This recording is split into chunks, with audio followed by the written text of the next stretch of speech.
Oh my God बता दे गो record जवानी कह रहत डन लॉर्ड चल हट। ओ माय गॉड बता दे गो रिकॉर्ड जवानी कह रहत डन लॉर्ड। पगला के निकली रे।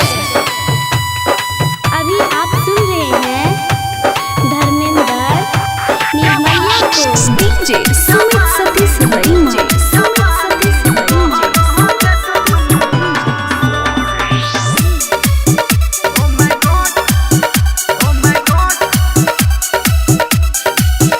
हमर चढ़ल जवानिया लागे बिजली के तार रे, टच कर देत बाबू फुट जेतौ कपार रे।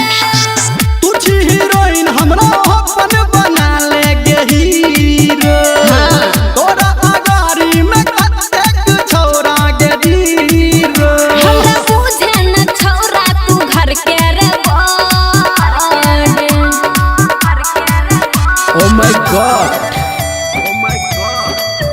ओ माय गॉड बता दे गो रिकॉर्ड जवानी कह रहत डन लॉर्ड। अच्छा ओ माय गॉड बता दे गो रिकॉर्ड जवानी कह रहत डन लॉर्ड।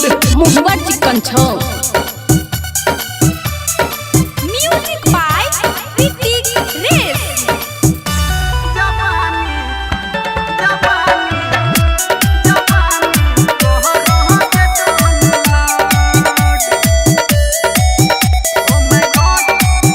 हमरा आगा पीछा एना ने झूठो के घूम रे, बिना मतलब के तू एना ने मस्ती में झूम रे।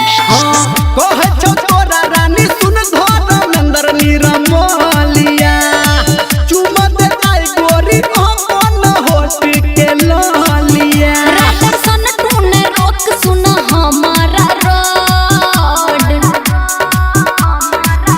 Oh my God